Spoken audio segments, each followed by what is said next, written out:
Many historians and military analysts either ignore or fail to realize that in the 20th century, Russia has actually been defeated twice in wars that are not usually termed as such. In one case, the war was called a revolution, while in the other case, the Soviet Union collapsed and ceased to exist as a country. These two events were essentially revolutionary wars of liberation, during which some of Russia's colonies won their independence. Similarly, North American colonies freed themselves of British rule during the American Revolutionary War, while the South American colonies obtained their freedom from the Spanish Empire. The Bolshevik Revolution in 1917 and the collapse of the Soviet Union in 1991, in turn, can be seen as wars against Russia. In both cases, a number of colonies used the proper strategy to free themselves of Russian rule. However, not all of them managed to consolidate their statehood, and the empire was not totally destroyed. The Russian Empire continued to exist, just as the British Empire did following the American Revolutionary War. Nevertheless, these two victories over the Russian Empire indicate how Russia can be split up. The two Russian defeats of 1917 and 1991 were not properly interpreted in the West and were not adequately used to serve Western interests. While the military nature of these two events may not be overtly apparent, they were similar to the hybrid war that is currently taking place between Russia and the West. Many people in the West still refuse to recognize the fact that a new war with Russia has begun, just as the Russians continue to deny that their military aggression in Ukraine is a war of conquest. It's worth mentioning several factors that ensure the revolution's success, and that many authors have not appreciated to a sufficient degree. In 1917, oppressed and underprivileged people fought against the Russian Empire and its privileged classes. Activists worked extensively and patiently in the years that preceded the revolution, turning the people against the government and destroying the morale of the army. The revolutionaries took advantage of a time when the empire was weak. The First World War was disastrous for Russia, and the country was struggling with economic hardship, food shortages, and widespread poverty. A series of protests in February of 1917 turned into a full-blown revolution, and the Bolsheviks, led by Lenin, successfully seized power and established a government in October of the same year. At that time, many people in Russia and elsewhere naively thought that communism would resolve all social, economic, and political problems while ensuring perpetual happiness and justice for humanity. It's ironic that Russia is currently using elements of the Bolshevik Revolution in its hybrid war against the West, promising a bright, rosy future to those who are willing to join the so-called Russian world. I don't know, last time I checked, Russia outlawed any kind of genital mutilation of children, gay propaganda in schools, being gay in public, and offered Americans amnesty and immigration if they were targets of our government, which, as a PB, kinda, sympathetic towards. But you seem to like to link Russia, China, and God knows who else together. You're a Democrat. You're a Democrat. You're hiding. Russia's based. China's for fags. Get over it. Oh yeah, and some Islamic terrorists blew up an elementary school in Russia. You know what Russia did? They went to their country, murdered their families on tape, and sent it to the terrorists. Yeah, base. Soviet authors wrote that the revolution was a victory of the exploited working class and a triumph of the ideals of communism. However, the revolution would surely have failed without the intellectual contribution of left-wing activists and military involvement of the Latvian Riflemen. The Latvian Riflemen were formed in 1915 and were used as an elite force in the Imperial Russian Army. They suffered heavy casualties, which led to a strong resentment against the Russian Empire. In May of 1917, the Latvian Riflemen pledged their support for the Bolsheviks and became known as the Red Latvian Riflemen. Of particular significance was the Oriol Kromi operation in October 1919, where the Latvians played a key role. The success of the operation marked a turning point in the Russian Civil War and paved the way for the eventual defeat of the White forces. Russian resentment against the Latvians came to the surface during Stalin's purges of 1937 and 38, when approximately 73,000 men, many of them die-hard communists, were murdered solely due to their Latvian ethnicity. Their widowed wives and children were so terrified that many of them no longer dared to speak Latvian to each other. The next step was a series of mass deportations that ended in 1951 and had a profound and lasting impact on the country's demographic makeup. Потому что они уроды, потому что они гадины, потому что они фашисты, потому что я их ненавижу. Я не могу жить в этой стране, потому что они фашисты, гадины, твари, и не понимают, где правда, а где ложь. Абсолютно все теперь граждане России любых политических воззрений, любой политической позиции официально признаны в Латвии людьми второго сорта, пребывание которых на территории этой страны нежелательно. Но объективно, потому что выучить латвийский язык, он довольно сложный. Но даже дело не в том, что он сложный, он абсолютно бессмысленный. И, само собой, Прибалтика вся, это все наши земли, и наши люди там живут. То, что из них сейчас сделали стадо бессловесное, твари дрожащих, то мы должны это поправить. Я не знаю сейчас сколько, но в Латвии, по-моему, 40% было русскоязычного населения. Наверняка и сейчас немало. Если они будут проводить такую политику в отношении людей, которые хотели жить в той или иной стране, работали там, создавали какие-то блага для этой страны, и с ними будут так по-свински обращаться. А у латышей что? Кроме шпрот. То есть вот латвийский народ, он какой след оставил, так сказать, в истории цивилизации, чтобы русский человек, даже будучи конченным либералом, был вынужден учить латвийский язык? Я правда не понимаю. А депортации же были, кстати. Куда? Вот, например, латыши, вот я помню, в этом учебнике новом, как раз, о котором я говорю, история для 11 класса, там тоже были депортации. Латыши это фашисты, в общем-то. Они всегда были фашистами, они ими остаются. Ну, их заслуженно, в Сибирь. Да, конечно, однозначно. Их вообще надо... Просто латыши нас смотрят, они удивляются вашему комментарию. Их вообще как и западенцев Украину, собственно говоря. И это же абсолютно... Их тоже всех, Да, конечно, недобитки. То, Я что... просто удивляюсь на сегодняшний день политики России, почему мы так мягко, в общем-то, с ними поступаем. Надо просто бомбить Киев и да, бомбить и все остальное. Там. Просто сравнять с землей. А люди? В смысле люди? Но там уже те, кто хочет, пусть остаются. Конечно, удивили. У вас такой ответ необычный. Простите, что я такой. Similar events of those in 1917 occurred in 1991. The collapse of the Soviet Union is known in the Baltic states as the Singing Revolution. It was a remarkable example of non-violent resistance that ultimately led to the restoration of independence for the three Baltic countries. This non-violent struggle was basically another war against the Russian Empire that was won with hybrid war methods. Of particular importance was the support of Western political circles and from the Catholic Church. These were represented by such outstanding personalities as U.S. President Ronald Reagan and Pope John Paul II, who was of Polish origin. In Poland, the anti-Russian struggle was led by labor union leader Lech Walesa. After World War II, millions of refugees from Poland, Lithuania, Latvia, and Estonia established new lives in the West. They set up various non-governmental organizations and spread detailed information about the true situation in the Soviet Union. This swayed Western public and Western politicians to express their support for those nations that were being oppressed by Russia. This work was not without results. Gradually, close partnerships were formed between activists in the West and their counterparts in the occupied countries.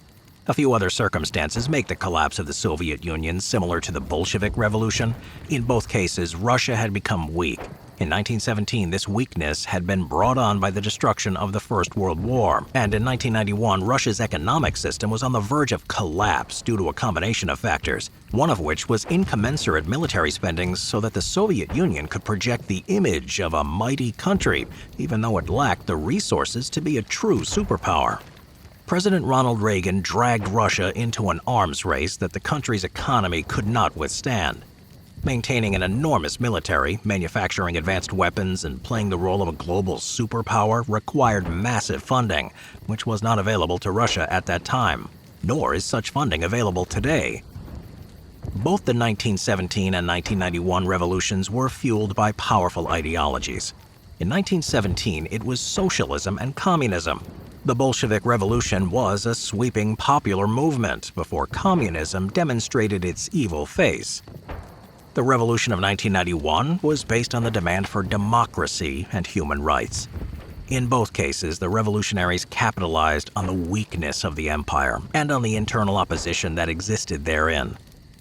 As a consequence, the Soviet Union lost some of its territories, its political system changed, and it was renamed the Russian Federation. 14 colonies obtained or regained their independence. If we add Poland, East Germany, Czechoslovakia, Hungary, Romania, and Bulgaria, which were not formally part of the Soviet Union but satellite nations of Russia, then 20 nations were liberated.